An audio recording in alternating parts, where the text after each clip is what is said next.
Vedant channel. வாழ்க வையகம் வாழ்க வையகம் வாழ்க வளமுடன். குரு வாழ்க, குருவே துணை. आज हम देखने वाले टॉपिक है फीटल सर्कुलेशन है। फीटल सर्कुलेशन मतलब नॉर्मली ह्यूमन बॉडी में दो टाइप ऑफ सर्कुलेशन रहती है। वो पल्मोनरी सर्कुलेशन, बाद में सिस्टमिक सर्कुलेशन। पल्मोनरी सर्कुलेशन मतलब क्या है? तो पल्मोनरी सर्कुलेशन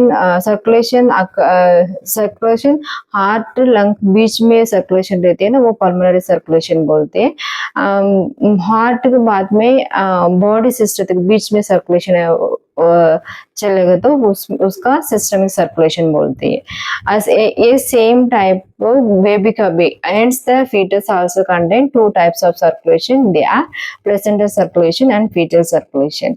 ये fetus में भी दो सर्कुलेशन रहती है, वो प्लेसेंटल सर्कुलेशन, बाद में फीटल सर्कुलेशन। प्लेसेंटल सर्कुलेशन मतलब इसका यूट्रिन मदर का यूट्रिन आर्टरीज बाद में प्लेसेंटा के बीच में सर्कुलेशन रहती है, वो प्लेसेंटल सर्कुलेशन बोल सकते हैं।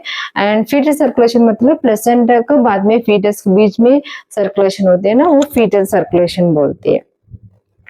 ये फीटल सर्कुलेशन बारे में हम देखेंगे अभी।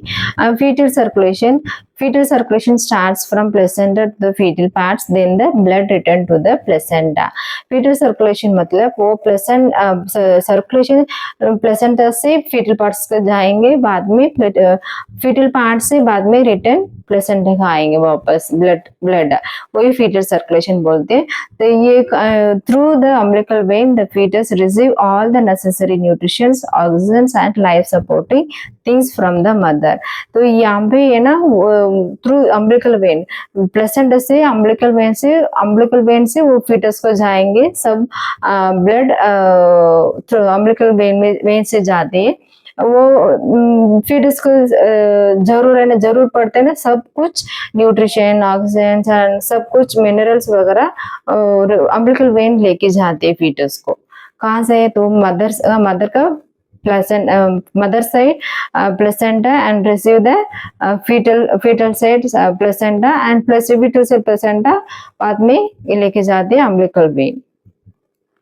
And fetal circulation differ from adult circulation, such as route of blood circulation, content of oxygen carrying capacity, source of oxygen and structure of organ। ये fetal circulation adult circulation से बहुत difference होती है। क्या क्या मतलब? route of blood circulation भी different है, content of oxygen consumption carrying capacity भी डिफरेंट है, source of oxygen and structure of organ सब कुछ डिफरेंट रहती है adult circulation से फीटल सर्कुलेशन। हम देखेंगे अभी फीटल सर्कुलेशन कहाँ से कैसे चालू हो जाते हैं। फर्स्ट प्लेसेंटा से फीटल सर्कुलेशन चालू हो जाते हैं। प्लेसेंटा ऑक्सीजन से ब्लड लेती है, प्लेसेंटा से अम्बिलिकल वेन में जाएंगे, अम्बिलिकल वेन से फीटल अम्बिलिकस से फॉल्सिफम लिगामेंट ऑफ द लिवर, वो लिगामेंट ऑफ लिवर में रहती है, वो उसके बाद वहां से लिवर को जाती है। अगेन लिवर में वो हेपाटिक पोर्टल वेन डीऑक्सिनेट ब्लड लेंगे, वो उसमें से लिवर में भी ऐड हो जाती है, ऑक्सीजन ब्लड के साथ में मिक्स हो जाते हैं। उसके बाद डक्टस वेनस के बाद में इंफीरियर वेना केवा हार्ट में फीटल हार्ट में चले जाते हैं। उसके बाद इंफीरियर वेना केवा से राइट एट्रियम से तो दो जगह में जाती है, वो राइट वेंट्रिकल ब्लड डीऑक्सिनेटेड ब्लड आती है, वो सुपीरियर वेना केवा से आती है। बाद में ये राइट एट्रियम का ब्लड फोरामेन वॉल के थ्रू में लेफ्ट एट्रियम में जाएंगे। लेफ्ट एट्रियम के बाद में लेफ्ट एट्रियम में लंग का पल्मोनरी वेन थ्रू डीऑक्सिनेटेड ब्लड यहाँ पे आ जाएंगे, लेफ्ट एट्रियम तक आ जाएंगे। बाद में यहाँ पे राइट वेंट्रिकल से पल्मोनरी आर्टरी को ब्लड जाती है। एंड नेक्स्ट यहाँ से पल्मोनरी आर्टरी से बाईपास थ्रू लंग्स को जाते हैं। यहाँ पे लेफ्ट एट्रियस से मिट्रल वॉल थ्रू यहाँ पे लेफ्ट वेंट्रिकल को आ जाएंगे। बाद में लेफ्ट वेंट्रिकल से यहाँ से आयोटा का आ जाएंगे। यहाँ पे पल्मोनरी आर्टरी से बाईपास करके लंग्स से जाएंगे।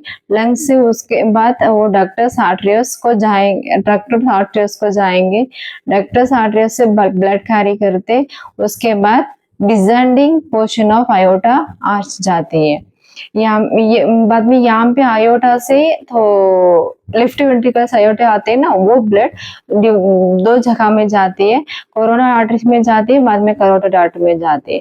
कोरोनरी आर्टरी से myocardium of layer heart layer पे जाती है।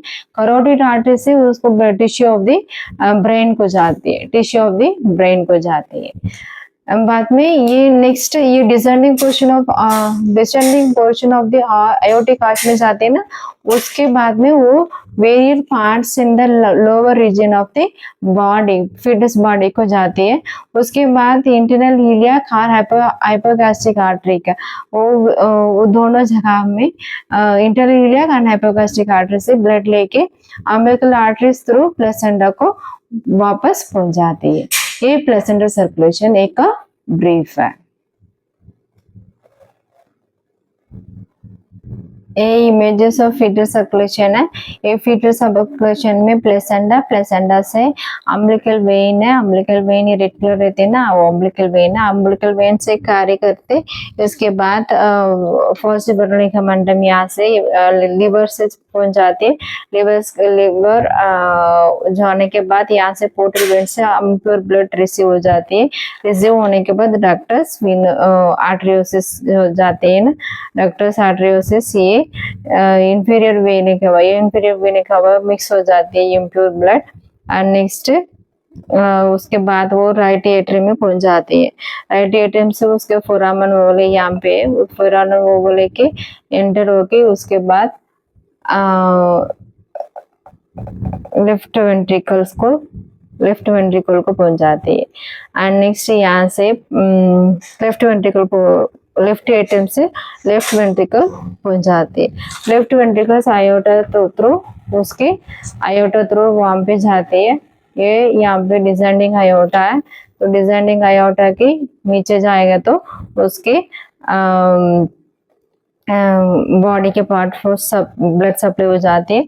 उसके बाद इंटरनल इलियाक आर्टरी से कैरी करके हाइपोगास्ट्रिक आर्टरीज ब्लड कैरी करके डीऑक्सीजन ब्लड कैरी करके अम्बिलिकल आर्टरीज थ्रू उसके प्लेसेंटा में पहुंच जाती है। एंड यहाँ पे देखेगा तो सुपीरियर वेन के हुआ ब्लड ब्रेन से लेके आते, ब्लड ब्रेन से लेके आते, वो सुपीरियर होने की वजह से यहाँ पे पहुंच जाते हैं लेफ्ट वेंट्रिकल को, सॉरी राइट वेंट्रिकल को पहुंच जाते हैं।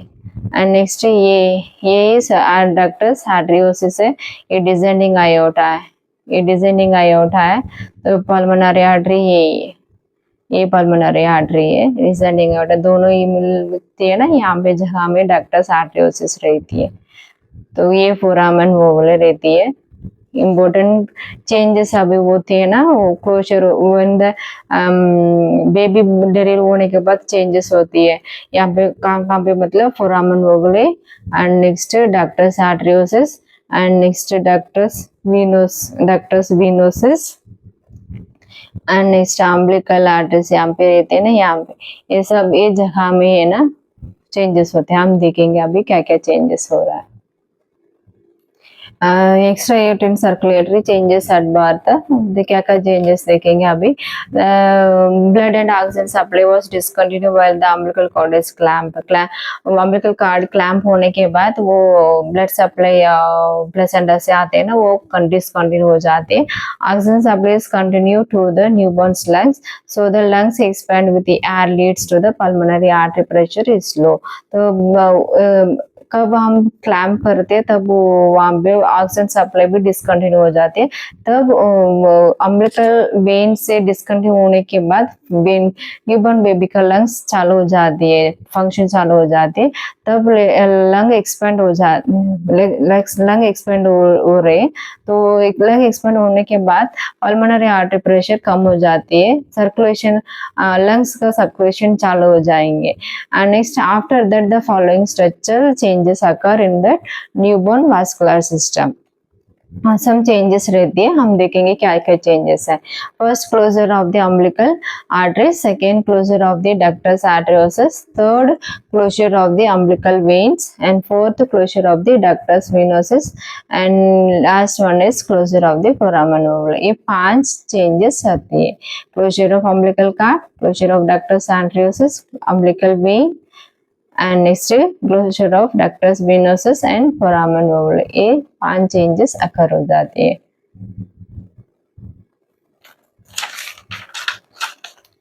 And first we'll see that for closure of umbilical artery.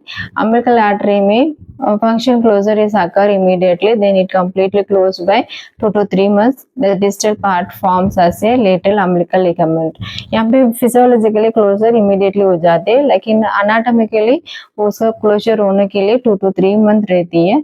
उसका distal parts मतलब end part umbilical ligament जैसा चेंज होता है, बिकॉज ऑफ ये अम्बिलिकल आर्टरी ना अम्बिलिकल पार्ट में रहती है, इसलिए हमें अम्बिलिकल लिगामेंट ऐसा चेंज हो जाती है. And next second closure of ductus arteriosus. Ductus arteriosus the pulmonary blood flow the and arterial oxygen is increase due to the vasoconstriction of ductus आर्टरियोसिस within hours of birth. Pulmonary blood flow कम हो जाती है ना, तब वो arterial oxygen increase होती है क्योंकि लंग्स का फंक्शन चालू हो जाती है due to construction of ductus आर्टरियोसिस within hours of the birth. यहाँ पे डक्टस आर्टरियोसिस भी कंस्ट्रक्शन हो जाती है. And next physiological closure occur होते हैं. Physiological closure occur after baby birth. It's initiated the pulmonary respiration. Physiologically functionally closure हो जाती है after baby birth होने के बाद. It will be stimulated अर्थात पल्मोनरी रेस्पिरेशन लंग रेस्पिरेशन भी चालू हो जाती है. ये सपोज ये प्रॉपर क्लोजर नहीं हो तो patent ductus arteriosus disease condition occur हो जाती है न्यूबॉर्न बेबी का. And anatomical closure occurs while the growth of fibrous tissue by 1 to 3 month में एनाटॉमिकल क्लोजर हो जाएंगे. The ductus arteriosus then becomes ligamentum arteriosum. The ductus arteriosus उसके बाद वो क्लोजर होने के बाद उसका नाम लिगामेंटम आर्टरियोसम करके चेंज हो जाती है. And next is the closure of the umbilical vein. The closure of umbilical veins forms the ligamentum teres. Closure umbilical vein ligamentum teres जैसा फॉर्म हो जाती है. एंड नेक्स्ट इसका umbilical vein functionally umbilical vein functionally it's closed when they clamp the umbilical cord. umbilical cord clamp होने के बाद it will be function close हो जाती है. and next closure of ductus venosus, and that if the umbilical cord blood flow is decreased, the ductus venosus blood flow also low. umbilical cord blood decrease हो गया तो ductus venous का blood circulation भी कम हो जाती है. and ये construction होते हैं, उसके बाद वो construction ductus venosus construction blood supply नहीं है तो उसका कंस्ट्रक्शन हो जाती है विद इन 3 to 7 days में. बाद में इसका चेंजेस बिकम्स लिगामेंटम वेनसम जैसा चेंज हो जाती है. and next closure of foramen ovale. foramen ovale मतलब when the decreased supply of ductus venosus and increased pressure and blood supply in pulmonary artery leads to left ventricular and left atrial pressure is increased. so functionally closure आकर foramen ओवले रहती है, इसका बीच में left atrium right atrium के बीच में फोरामन ओवले रहेंगे. so, उसके बाद ये फोरामन ओवले कब क्लोजर हो जाएंगे, मतलब लेफ्ट एट्रियम में ब्लड सप्लाई कम है, राइट एट्रियम में ब्लड सप्लाई कम है, लेफ्ट एट्रियम में ब्लड सप्लाई एंड प्रेशर ज्यादा है. इसके लिए उसके बीच फोरामन ओवले रहते ना वो क्लोज हो जाती है क्योंकि राइट एट्रियम में प्रेशर कम है क्योंकि डक्टस वेनोसस भी ब्लड सर्कुलेशन नहीं जाती है. इसके लिए डक्टस वेनोसस का ब्लड सप्लाई नहीं है, राइट एट्रियम में ब्लड सप्लाई कम है, लेफ्ट साइड ऑफ आर्ट में इंक्रीज प्रेशर भी है, इंक्रीज ब्लड सप्लाई भी है. इसके लिए पल्मोनरी आर्ट से leads to left ventricular and left atrial pressure is increased. Left side increased pressure रहती है, so functionally foramen ovale closure हो जाती है. And anatomically it will be closure occur by 12 month में anatomical closure हो जाएंगे. और उसके बाद उसका नाम it becomes fossa ovalis.